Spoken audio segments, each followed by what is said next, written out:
حركة 6 ابريل كمان في اطارها للحشد اليوم 30 بالاضافه لاستكمال جمع توقيعات تمرد بتدشن النهارده حمله انزل.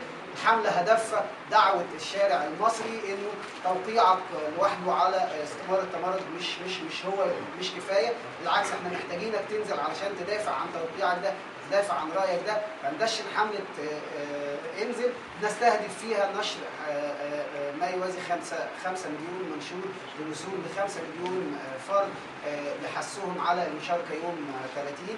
بنشارك في المحافظات في جميع التنسيقيات بالنسبه للمحافظات للتنسيق ما بين القوى السياسيه، بحيث يبقى في اداره مركزيه هنا في القاهره على مستوى كل القوى السياسيه، وتنسيقيات في المحافظات برضه تكون بشكل مصغر للاداره المركزيه هنا في القاهره. باكد مره ثانيه حركه شباب 6 ابريل جزء من الحراك الثوري الداعي ليوم 30.